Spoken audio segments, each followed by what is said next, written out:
Hey there, my YouTube fam. Not yet, but it's your soon going to be a favorite channel. I'm so glad you're here with me today. I've got a story for you that's going to give you chills. It's one of the strangest, most haunting tales I've ever come across. Picture this. It's a rainy night in Key West, Florida, back in the 1930s. The rain's tapping on the windows, and in a quiet little hospital, a man named Carl Tanzler is working late. He seems normal, but beneath that polite exterior, something dark was brewing. Let's go back in time and uncover the story of Carl Tanzler and his twisted love for Maria Elena de Hoyos. Hit that subscribe button and share the video if you like to hear about true stories. Okay guys, let's set the stage. It's the early 1930s in Key West, Florida, a beautiful little coastal town where the sun shines, the ocean sparkles, and life feels slow and simple. Imagine the salty breeze, the sound of waves, and tiny houses with porches where people sit and chat. Into this town comes Carl Tanzler. He's a German-born guy, in his 50s, and he works as a radiologist at the Marine Hospital. Now, Carl's a bit of a mystery. He tells people he studied medicine and engineering back in Germany, but some folks aren't so sure about that. To his co-workers, he's quiet, polite, maybe a little odd. He's always talking about these visions he's had since he was young, dreams where a beautiful woman with dark hair visits him. She tells him, "Carl, one day you'll find me, and you'll know it's me."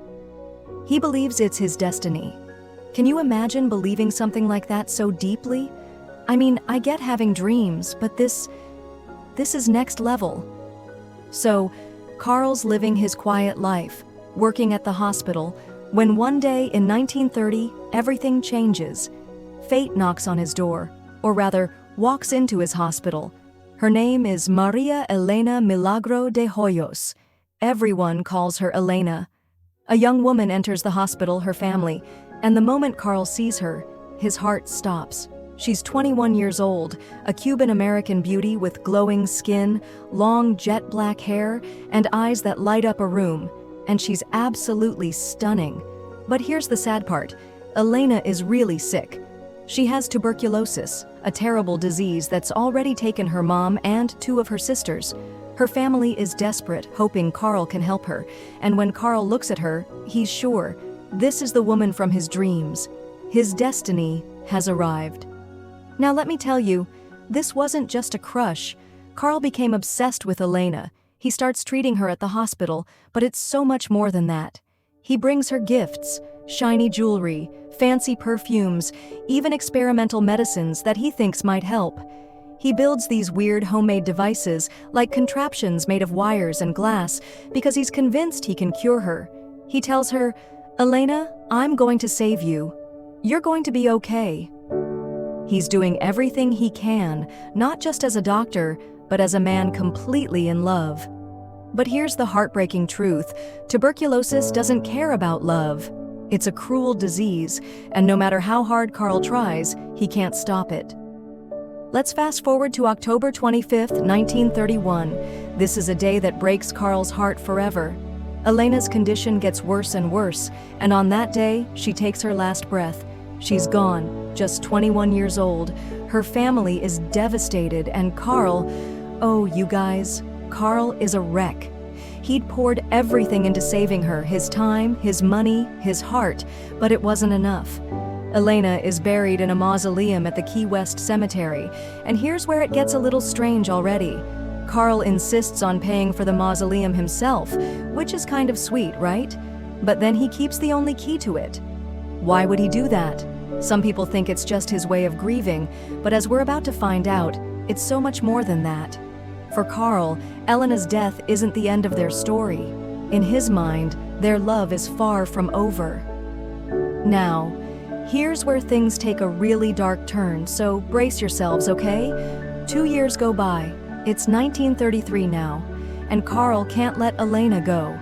He visits her grave all the time, sitting by the mausoleum, talking to her like she's still there. But that's not enough for him. One night, under the cover of darkness, Carl makes a decision that's straight out of a horror movie. He grabs a shovel, sneaks into the cemetery, and digs up Elena's body. Can you even imagine that? He opens the mausoleum with his key, wraps her up, and carries her back to his little cottage by the sea. The waves are crashing outside, and inside, Carl is starting a new chapter, one that's going to shock the world. Okay guys, this part is going to sound unbelievable, but it's all true. Elena's body has been in the ground for 2 years, so it's decaying. Her skin is breaking down, her bones are showing. It's the natural process of death. But Carl refuses to accept that. He decides he's going to preserve her, to keep her with him forever. He turns into this, I don't even know what to call it, a sculptor of the macabre. He starts working on her body like it's a project. He uses wires to hold her bones together so her skeleton doesn't fall apart. He wraps her decaying skin with silk and wax to make her look more alive.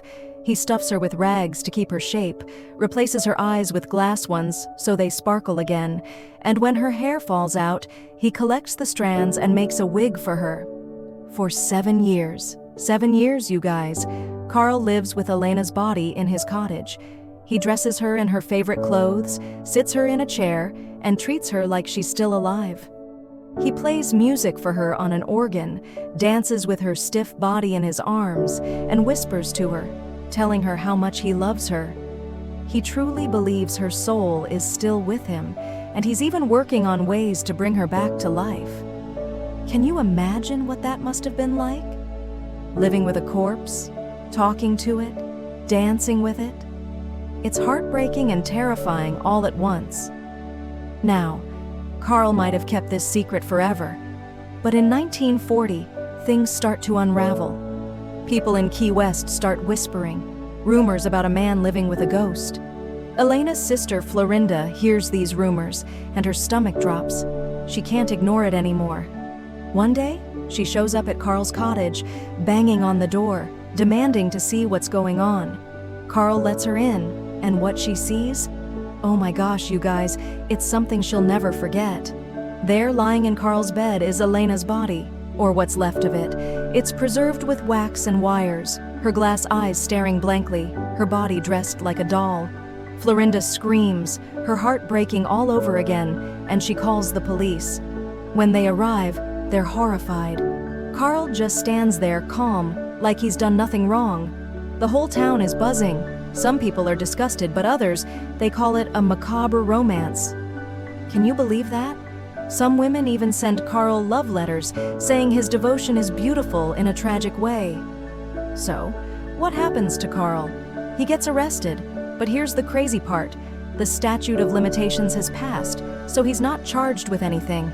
He walks free, leaving Key West behind to escape the gossip. He moves far away, grows older, and lives a quiet life, but he never lets go of Elena. In his final years, people say he builds another life-sized effigy of her, keeping her close just like before. Carl dies in 1952, alone in his home, and when the police find him, some swear that effigy was lying right beside him, like they were together until the very end. So, what do you think, my YouTube fam? Was this true love? Or pure madness? Maybe it's a little bit of both. Carl Tanzler's story shows us how love can push someone to the edge, sometimes way beyond it. I'd love to hear your thoughts. Drop them in the comments below. If this story gave you chills, hit that like button, subscribe, and share it with a friend who loves a good mystery. Let's keep the conversation going. In memory of Maria Elena de Hoyos and the strange, sad tale of Carl Tanzler. Thanks for listening, you guys. I'll see you in the next story.